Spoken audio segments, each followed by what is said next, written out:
Greetings. Welcome to Advocaat's Distinguished Guest Series. I am Hassan Sherif. Today, I have a distinguished guest in the person of Miss Lumun Amanda Feese.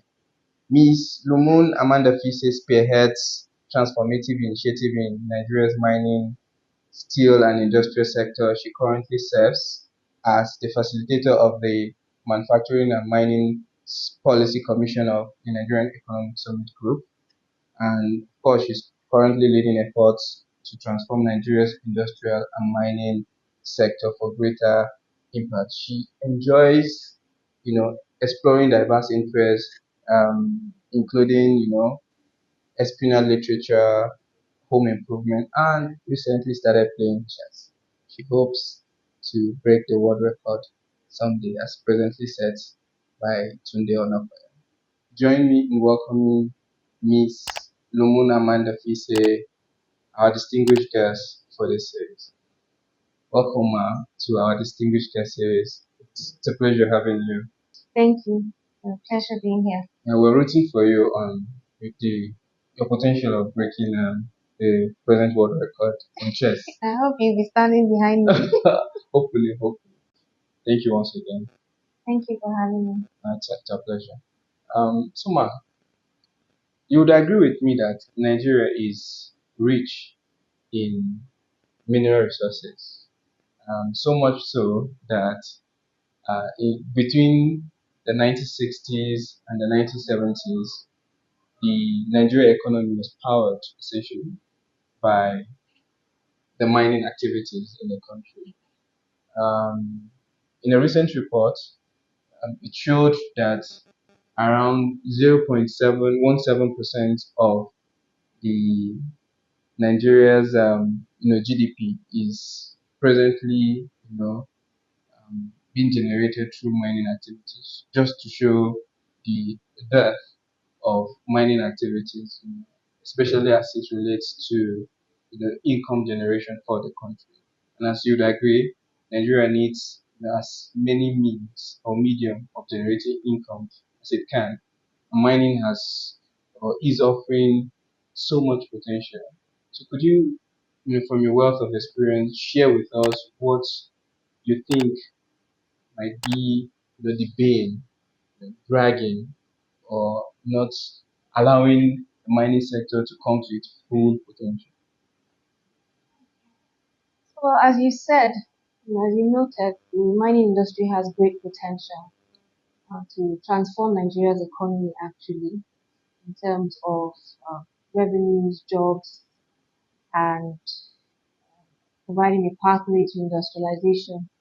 But it's important that I state that it's that we should not compare oil to mining. You didn't, but a lot of people seem to think that mining will replace oil. They're not the same. The volumes are not the same. Oil, the revenues it can generate are far greater than what mining can. There is one mineral or the other, and we have a wide range in the country.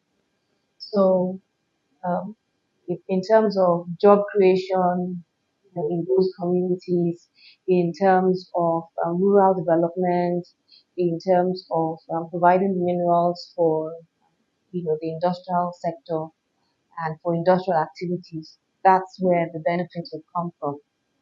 And the sector played a huge role in developing Nigeria's economy, as you said, pre-colonial times up to the late 70s when the government passed the indigenization decree, and then the revenues from oil took over the government's attention.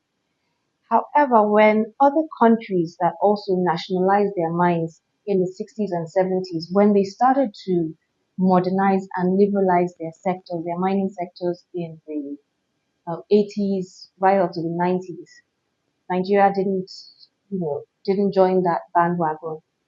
So these countries, including Argentina, Argentina, Tanzania, Burkina Faso, uh, did I say Argentina? Yeah, you Tanzania, mentioned that. Mexico, and a few others. So when they started in the 80s, 90s, liberalized their mining sectors, and then focused on reopening the nationalized mines, basically the legacy mines. So within 5 years of that, they had tripled the investment flows into the country, and then the revenues and the export revenues as well from from undertaking these reforms very early on. So by the time we caught on, we were late in the game. However, why I think we the performance of the industry till date, till present, hasn't we haven't achieved that impact that mining reforms had in these countries that I mentioned earlier, because of several reasons. And the Nigerian Economic Summit Group launched a diagnostic study funded by the Ford Foundation last year, February 2013. And they also tried to find out why is the sector underperforming in spite of its potentials, in spite of the huge sums of money that the government has invested in the sector to, catalyze growth and development. And the report identified four key reasons why the sector has underperformed. One is that unlike the other sectors that the federal government liberalized and reformed in Nigeria, such as the telecom sector, the petroleum sector, and the electricity sector, the government did not establish a regulatory commission, an independent regulatory commission, when it signed the Mining Act in 2007, and the regulations, of course, afterwards. So we don't have an independent regulator like the Nigerian Communications Commission, like the Nigerian Electricity Regulatory Commissions, and the two regulatory commissions in the petroleum sector. And you'd agree with me that, particularly in the communications sector, having an independent regulator, and I expect that we're also seeing a lot of changes in the electricity sector and in the petroleum sector, even though some would argue that the lights are still going off, but one can also argue that we're on a journey, Sure. To having a better electricity sector. So that's one of the reasons. The second reason is that the the constitution, the whole entire legal framework and governance framework for mining excluded the state governments, subnational governments from participating in the governance and administration of the sector. So what you have today is that a lot of state governors are not happy. They're not happy with being excluded from the process of licensing, and all the regulatory functions or key regulatory functions in the mining industry. As a result, a lot of them have set up their own mining ministries or regulatory commissions. And in fact, they've even gone so far as, they're beginning to ban mining in their states because of the environmental impacts of, it could be a combination of, well, mostly unregulated mining. I'll just put it as that. So even though there's a provision in the Mining Act, the MIREMCO, which is the Mineral Resources Environmental Management Committee provision, which provides sort of a platform for the federal and the state to work together. But because of deficiencies in that provision, state governments are still not satisfied. Then the third one is that the government prioritized greenfield exploration through an 100% airborne geophysics survey coverage of the country. What all those other countries I mentioned before did was that they targeted their airborne, geoscience studies on the legacy mines that had been nationalized. So if we had done that, even if a project like the Segulola Gold Project is a legacy mine, if the government had, prioritized its reopening, then I think the investors that came in wouldn't have struggled, would have had the mine come into operation much earlier, and several other mines as well. And the fourth reason why the sector hasn't had as much impact is that it's not been properly linked to other economic sectors like construction sector, like the energy sector, housing sector, the industrial sector, manufacturing. Essentially, you're saying there's no synergy. There's no synergy. So all these together, I, were identified in the diagnostic study of the mining industry by the NESG. So the proposal from the NESG is that there's a need, considering the multitude of issues. There's so many issues, and as a result of this, we have low revenues from the sector. Maybe there will be a change within the next coming reports from the Nigerian EITI NATI, because they'll then capture the payments from the Secular Gold project. But other than that, most of the payments from the sector to the economy is from foreign activities. So all the metal, we're not getting enough revenues from metals, and there's a lot of reports on smuggling. There's reports on conflicts between mining communities and the mining companies. There's reports of linkages between, yes, and then violent conflicts, bandits. There's links between bandits displacing communities, and then taking over those mining, and then there's the smuggling as well. And this is associated with gold, tin, and even lithium. So all these together, honestly, it doesn't paint a good picture of the sector, and things might get worse. So what is the suggestion from the report or the proposal, the policy proposal from the NESG's report to the government is that there's a need to go back to the basics and develop a new mining policy. The host mining communities, civil society, NGOs, academia, research institutions, a wide range of stakeholders sit together and develop a new mining policy. Thankfully, the African mining vision, which the African Union heads of government endorsed in 2009, enable countries achieve is, greater benefits from their mineral resources in terms of it provides a framework for having a better governed mining industry. As you know, all these things I mentioned is that we're suffering from weak governance in the mining industry. So the framework provides a pathway for strengthening governance in terms of, regulations, the laws, and the mining policies around revenue generation, ASN management, geoscience data generation, environmental and social management, and so on. And then it also, Could you walk us through what this framework seeks to achieve that the present mining roadmap that we have, I think 2025 or so, would not or has not achieved? okay. What will be different? So as you say, it's a roadmap. What Yeah. we have is a roadmap. The roadmap is extensive, but it's not inclusive.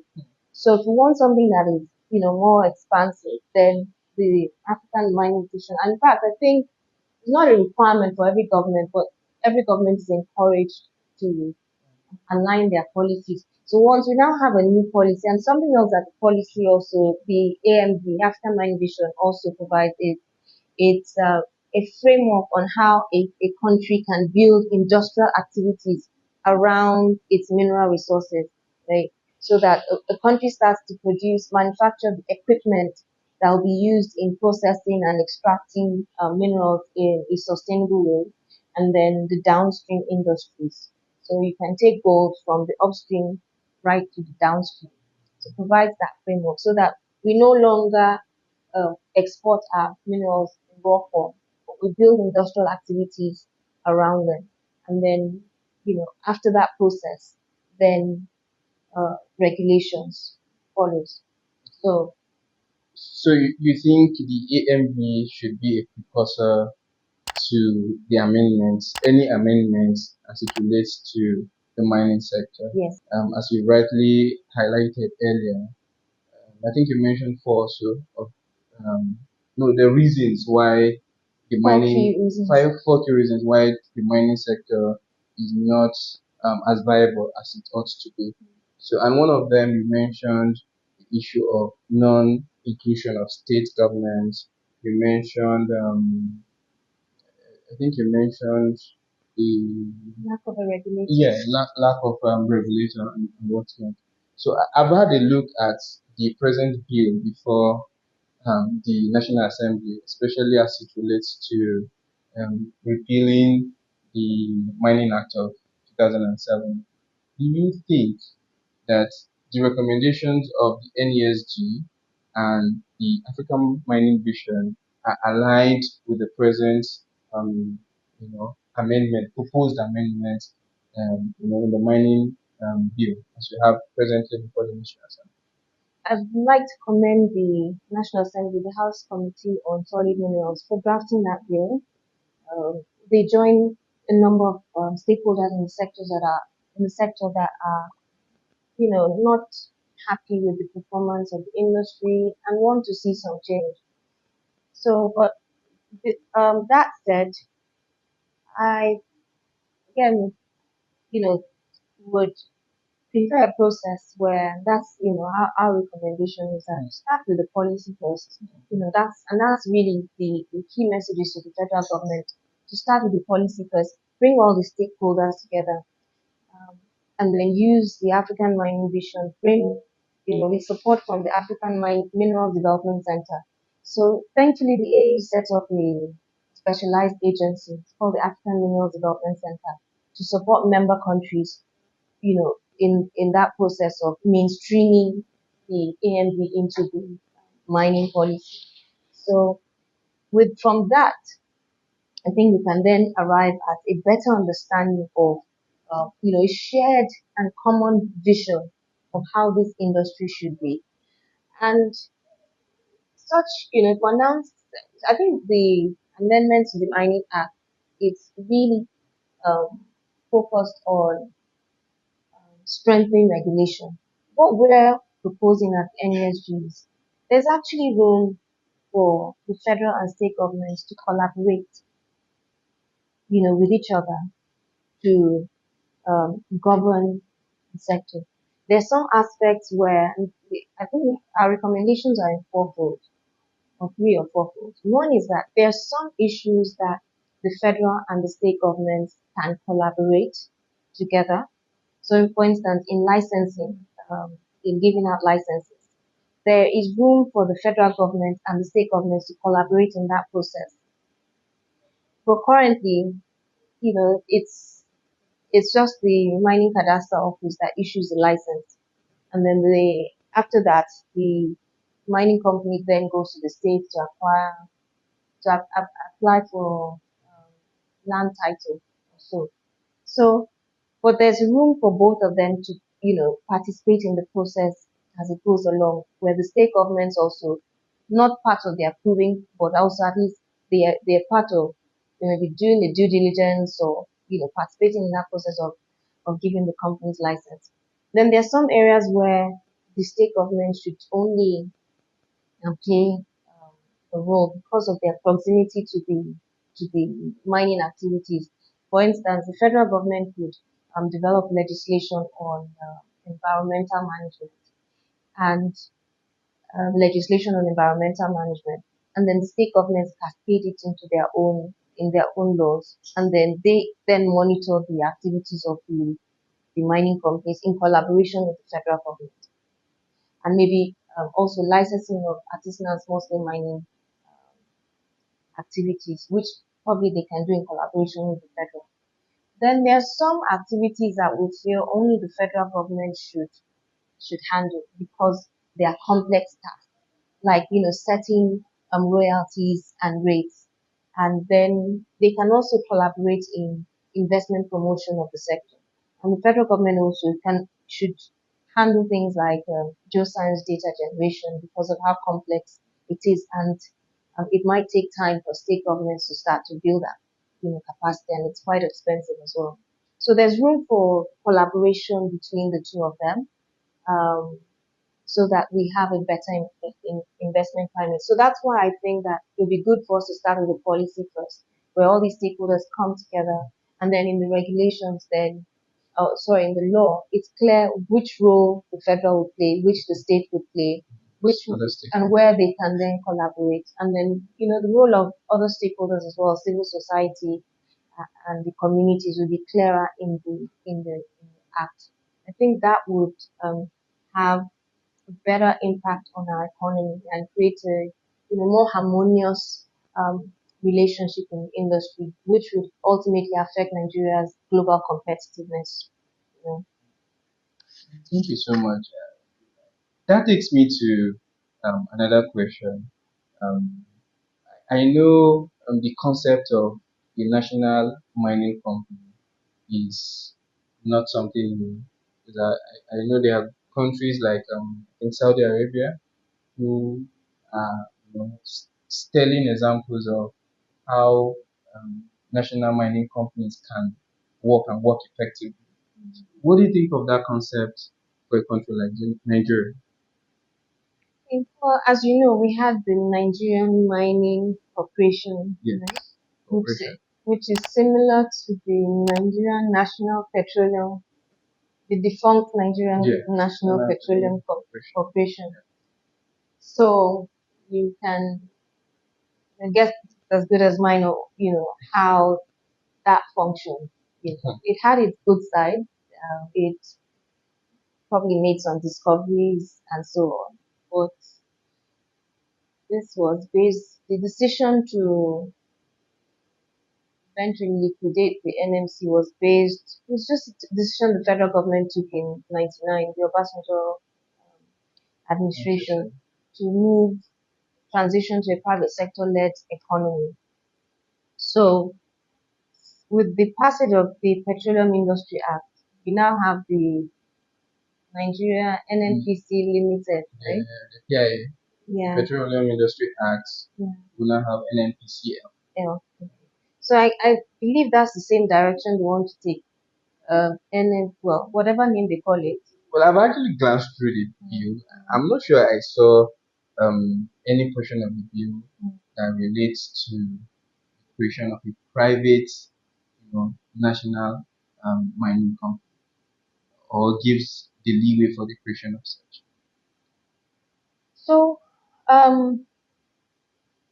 then I don't know if we're, recreating the past and hoping to get a different outcome. I don't know if we're going to get a different outcome if that's the same approach. In Saudi Arabia, Maden, I think that's the name. Yes. It's quoted on the Saudi Stock Exchange, for Sure. instance, yeah.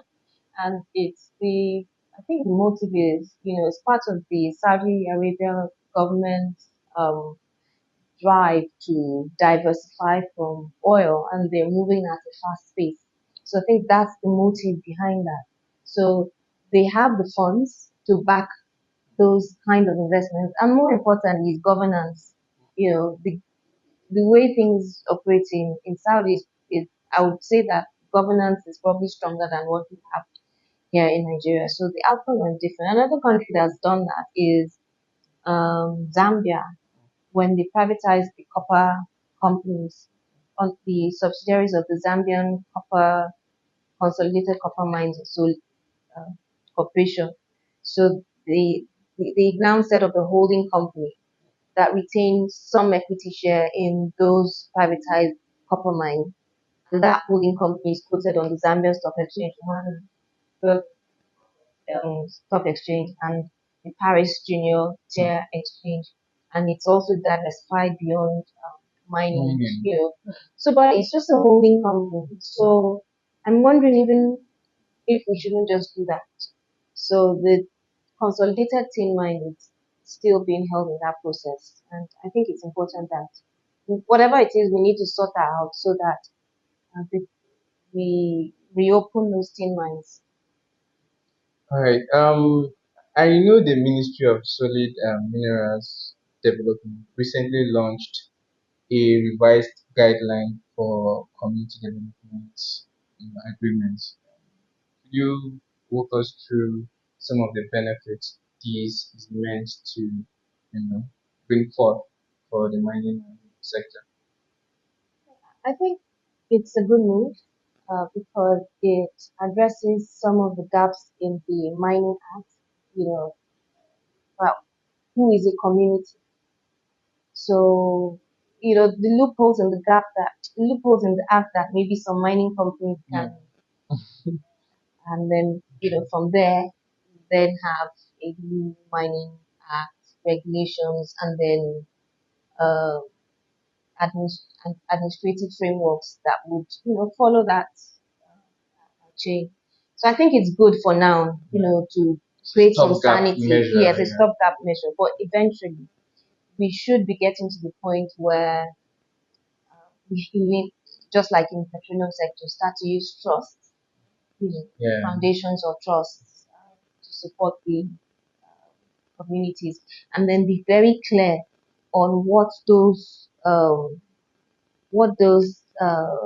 community development agreements should finance. The whole aim of a CDA is to diversify the economy of the community, so that the community starts to live as if there's no mine. Prepare for a life without a mine. So this is the stuff that. So let me have your take on issues of decommissioning and abandonment, because I know before now, little or nothing has been said about issues of decommissioning and abandonment within the mining sector. There's no connection between the environmental impact assessment and the CDA. In fact, we don't have it in the act. We need a social impact assessment, or it's not as clearly defined as we have for the environmental impact. So the companies need to have completed their ESIA, environmental social impact assessment, and that should then inform the community development agreement, right? And something I'm not too pleased about, which the diagnostic report also ha- out, highlighted, was that the Mining Act in Nigeria requires the company to, or mandates the company to start the to so a company can uh, finish conclude an conclude exploration, get a mining lease, but then not start operation until they've completed the EIA and signed the CDA, right? At that point, the community is at the mercy of the mining company. I think what some other countries do is, maybe advanced countries, is maybe they give a provisional approval for a mining lease while the company concludes the EIA process, or ESIA process. So I'd like to see us get to the point where we protect, just as we want to attract investment, right? We also seek to protect uh, communities. Those communities. Yes, those communities. Because that's what creates that social license to operate for companies, and then also assist us in developing our rural economies. Initial thoughts on the need for a regulator within the mining space. But wouldn't you think, if we have a regulator in place, the Ministry of Mines and Steel, a good number of persons presently, in the employment of the government, especially within this particular ministry, may be at the risk of losing their employment? I think Don't you say? it's an extremely powerful ministry, and the President Buhari, President Tinubu, have upgraded that ministry. The same with the petroleum ministry. I think it's still a vibrant and strong ministry, in spite of the Department of Petroleum Resources being excised from from the ministry. In this case, yes, the three departments and an agency. Three departments: the Mines Environmental Compliance Department, the Mines Inspector Department, the Artisanal Small Scale Mining Department, uh, will be probably merged with the Mining Cadastre Office. And so what you'll be left with here, it seems like it's a shell. What we'll be left with, if we're using the African mining vision as a guide, is that we're now going to have expanded roles, ministry focusing on policy and investment promotion. So it's new learning, now focus just on policy.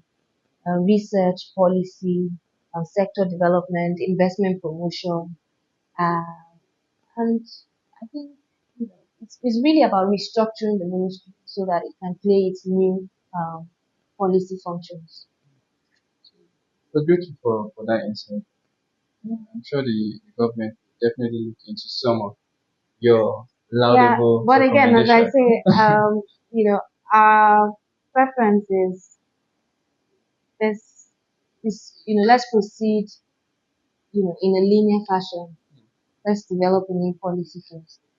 And from that policy, we're able to identify the roles that each party in the entire mining ecosystem will play, whether it's the federal government, state governments, local governments, mining communities, mining companies, civil society, research institutes, and the different other MDAs, Ministry of Industry, Trade and Investment, even the digital economy, the infrastructure ministries, Ministry of Budget and National Planning, the roles that they will also play in in developing the mining industry. So what the AMB does is that it's no longer a mining policy document.